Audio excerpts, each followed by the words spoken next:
Samantala, doble dagok para sa ilang residente ng Taft Eastern Samar ang Bagyong Ruby. Nawasak kasi pati ang evacuation center na pinuntahan ng ilang lumikas at nang balikan nila ang kanilang mga bahay, napadapa na rin pala ito ng bagyo. At mula sa Borongan Eastern Samar, nakatutok live si Maris Umali. Maris. Vicky, nilisan na ni Ruby ang lalawigan ng Samar pero ang iniwan nitong pilat napakalaki. Hiling ngayon ng mga residenteng nawalan, konti pang awa at kalinga. Sa bungad pa lang ng Barangay Mantang sa bayan ng Taft Eastern Samar, ang karatulang ito ang bumungad sa amin. Boligi kami. Ibig sabihin, tulungan niyo kami. Marami pang panawagang ganito ang makikita sa mga susunod na poste. Marami kasi sa kanila nawasak na ang mga tahanan. Tulad ng 90 anyos at hirap ng makalakad na si Urbana Plaza.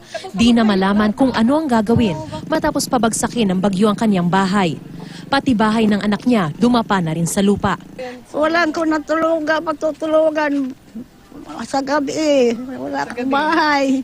Tulungan mo kami. 2 beses tinamaan na ng bagyo. Yung doon sa kusina ko, tinamaan ng Yolanda yun. May piso, walang tulong na nakarating sa akin.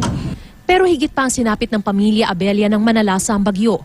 Lumikas daw sila sa evacuation center para sana makaligtas. Pero pati ang evacuation center na tinuluyan, nawasak. Nandoon kami sa loob ng evacuation po, kaso bumigay yon lahat. Natabunan kami sa loob, kaya siya natamaan po. Pako. Akala nga namin hindi na kami maabutan ng umaga dahil po pagulong-gulong kami yung bahay po doon malapit bundok. Ang masaklap pagbalik nila, sira na rin ang bahay na nadaganan ng 3 puno ng nyog. Sa lugar lang na ito sa Barangay Mantang, hindi halos malaman ng mga tao kung paano sila muling babangon. Sa lakas kasi ng hagupit ni Ruby, pinatumba nito ang napakaraming mga puno ng nyog na wumasak sa kanilang mga tahanan. Imo at buligan, no? Kanatong balay na wakay, urang kawakay, wala namang ginagasto. Magpadara ka nga ding kwarta, buligan kami nimo. Nanawagan ko taga buligan kami niyo. Kahit takbalay, warak sa nabalay. Ima, kunaro sila. Hindi nga si Mana, para di ako walang kwarta, kaya walang ginakaon na di. Ubusan natin. 90% na nasira itong barangay, so diliktirin ko na lang ito na totally damaged. Ang eskwelahan nawasak din ang bubong. Marami pang poste sa bukirin ang bumagsak. Sa kabila ng nangyari, sumisibol pa rin ang pag-asa. Nagawa pa rin nilang itayo ang maliit na Christmas tree sa gitna ng kawalan. Kahit mahirap, mahal pa rin kami ng Diyos. Wala po kaming mga casualty dito. May Pasko pa rin. Pasko! Pasko! Ang mga paslit di alintana ang hirap ng buhay at masaya pa ring umawit ng himig pamasko. Bagamat nadaraanan na bakas pa rin ang pinsala ng magka-landslide sa barangay Pagbabangnan, San Julian. Tumutulong na sa clearing operations ang Philippine Army.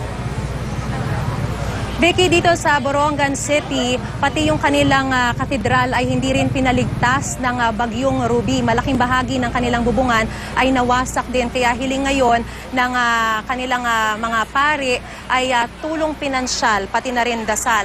At hanggang sa mga oras na ito ay wala pa rin kuryente at signal ng cellphone. Kaya pahirapan din yung dalay ng informasyon. Kaugnay naman dun sa sitwasyon sa iba pang mga area o barangay dito sa Samar Provinces. Vicky? Maris, hindi naman natin pwedeng sabihin na nagkulang tayo sa paghahanda dyan sa Eastern Samar dahil maaga pa lang talagang nag-evacuate ng ating mga kababayan dyan. Anong nakikita nating daan para sa kanila ngayon? Saan sila nanunuluyan pansamantala? Wala silang bahay na babalikan, wala ring evacuation center.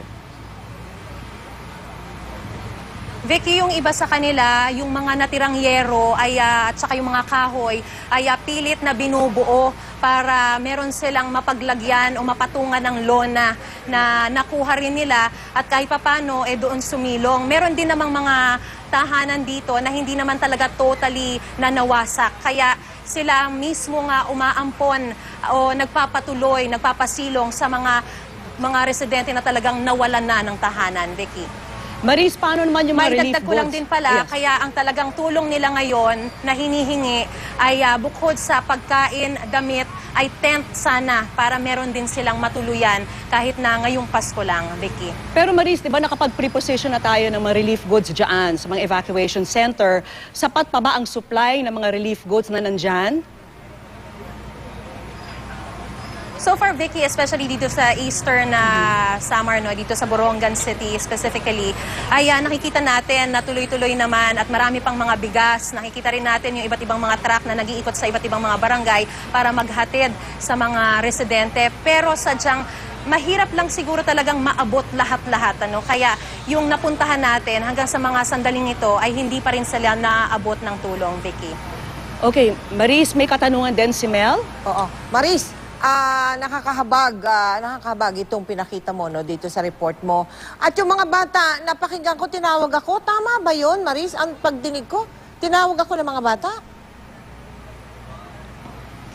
Yes, Tita Mel. Ang sinasabi nila ay, Tita Mel, tulungan niyo po kami. Kailangan po namin ng tulong. Talagang marami po rito ang talagang umaasa sa tulong ng Kapuso Foundation. Hindi lamang po itong Barangay Taft. Dito po sa Borongan City, lahat po ng barangay na napuntahan ko, naikutan ko, lahat po sila, tinatawag po nila kayo. Kaya sana po ay makarating din ang Kapuso Foundation dito. Hindi lamang po dito sa Borongan City, sa lahat ng mga iba't ibang areas. Marami na po kasi ako naikot dito mula nung matapos yung pananalasa ng Bagyong Ruby. Isa-isa ko na pong inikutan o sinuyod yung mga barangay. Lahat po sila nangangailangan ng tulong. Kahit na nakikita natin na marami pang mga sako-sako ng bigas dito sa Kapitolyo halimbawa, ang hindi natin malaman, siguro pahirapan din talaga yung transportation. Kaya ang dami, lahat ng napuntahan natin, wala pang natatanggap na tulong, Tita Mel. Pero may nakikita ka sa Kapitolyo, yung ba, Maris? Yes, Tita Mel, ang dami rito ng mga nakapatong pa ng mga patong-patong ng mga bigas ng NFA at mga relief goods. Pero nakikita rin naman po natin yung mga truck at iba't ibang mga organizations na talagang sunod-sunod na pumupunta sa iba't ibang areas, especially dun sa may northern area na talagang tinumbok ng bagyo. Pero yung napuntahan natin, ang nakakapagtaka, hindi pa sila nakakatanggap ng tulong. Talagang pati yung supplies namin, yung pagkain namin, yun na yung binigay namin. Kaya lang hindi naman po talaga yun sapat. Oo nga. Maris, umasa kayo no, na bukas ay papupuntahan natin. Meron na tayong team dyan na isa. Bukas may isa pang team na pupunta dyan. At pasasadya natin yan Taft sa GMA Kapuso Foundation team. Maraming salamat sa iyo, Maris Umali.